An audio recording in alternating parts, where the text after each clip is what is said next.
Hello hi नमस्ते मु शुभम मुझे आज संडे थिला कि सांग मैंने कहले चल टिके बुली आम भाविलु जे कि जाजपुर था बड़ शिव मंदिर कि बुली आउ चल ये हूँ दीपक भाई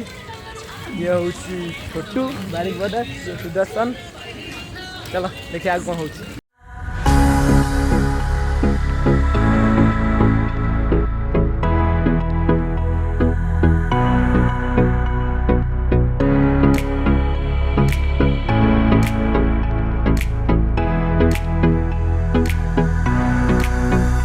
आम आसी पहुँच जाइलु बैतरणी नदी कूल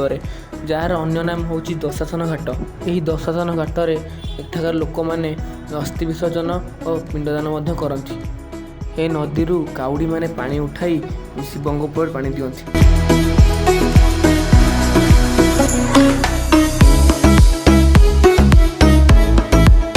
एटी आम जाऊ जाऊ कि गोटे माउसी देखा माउसी को ए जगार रहस्य किसी पचारू आम चलो जाना कौन पचार चलती कम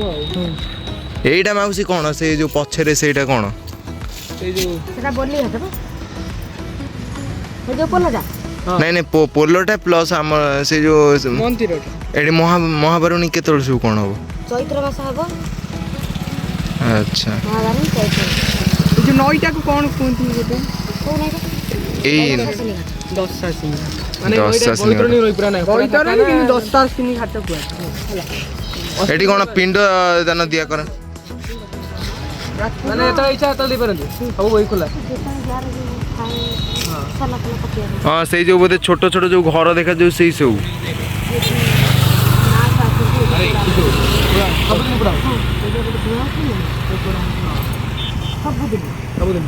बहुत जगह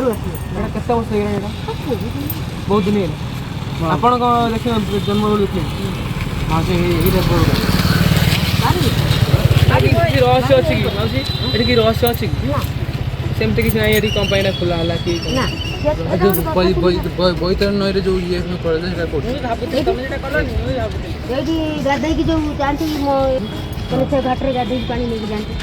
ढालिया पई जो आरडी से मंदिर में गाधई की माने हमर जो ए मंदिर खुला है माने भौणी केतरा अछन ना कोठे सात भौणी ए बरडा सात भौणी रजनी ता मुंह खुला ने कोन काई खोलावनी काई खुला ओ सेठी हम जाइथिलु ठीक हम बाबा आदि जा देखियो ता ताई एडी दुर्गा पूजा आइलन हबो काली पूजा हबो आगे फेमस कोटा दुर्गा ना का देखी दुर्गा पूजा आगे पड़ी जाइबो। हां हां अच्छा यहां पर काली है जगह फेमस 15 दिन रहइबो काली पूजा दुर्गा हो बस आम किसी बाट जाइछु कि नहीं पुणी देखा पाइलु जाजपुर बड़ शिव मूर्ति।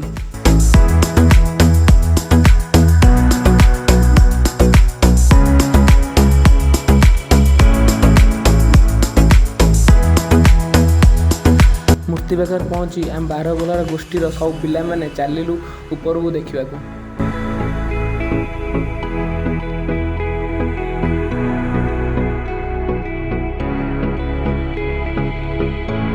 यही शिव मूर्तिर उच्चता हुई 183 फुट। भारत वर्षर सबुठार बड़ मूर्ति कहले ये त्रुटि हेनी कि आउ कि मास पेंटिंग काम आरंभ हो आसंता मार्च माने यही शिवरात्रि रे ए काम संपूर्ण हो ए काम सरला देश विदेशर लोक देखा आसीपारती। आम जाऊ जाऊ देखा पाइलु जे जाजपुर महामशान एठाकार लोक मानकर मृत्यु हेले एटी आणिकी सर्वसंसार करती। यही मशाणी 30-40 वर्ष ऊर्ध्वर मशाणी एठिकी अन्य जिलार लोक मैंने भी पड़ाक आसन सब।